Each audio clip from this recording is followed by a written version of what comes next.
kanina. Ang sarap kasi nung ulam na niluto ni Mama eh. Naalala ko tuloy yung sakit nung bumisita kami sa National Children's Hospital. Yung kolora? Ba yun? Kolaro? Kolera! Gusto niyo bang malaman ang tungkol dito?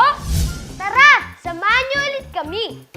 Magandang hapon po, Doc Kim. Magandang hapon naman, Benji. Ano po ang kolera?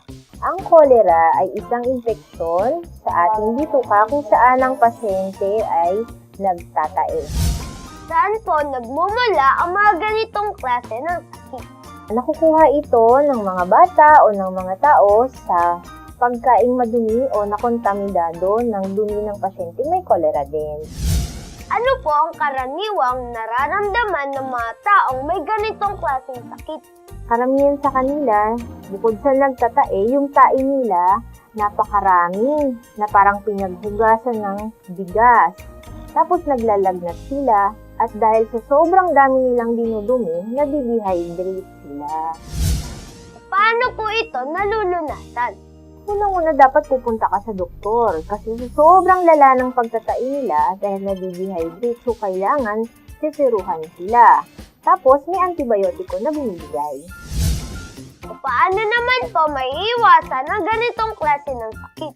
Kailangan yung kinain o yung ininom na tubig ay malinis at hindi kontaminado. So kung ang tubig dapat napakuluan niyang mabuti at ang pagkain ay naluto ng maayos. Ano po ang may papayo nyo sa aming mga bata upang maging malusog ang aming pangangatawan? Kailangan siyempre tamang ehersisyo din kahit mga bata. No? Pwede silang sumali sa mga sports. Bukas, kung loloobin ng Diyos, isa na naman sakit ang ating pag-aaralan. Kasama pa rin si Doc Ching. At yun ang typhoid. Ayan mga bata, huwag basta-basta inom ng inom at kain ng kain. Siguraduhin muna natin na malinis ang ating iniinom o kinakain. At huwag kalimutan manalangin bago kumain o maging uminom. Nang sa ganun ay maingatan tayo maging sa ating pagkain. Hanggang sa muli dito lang sa Bensi Viva!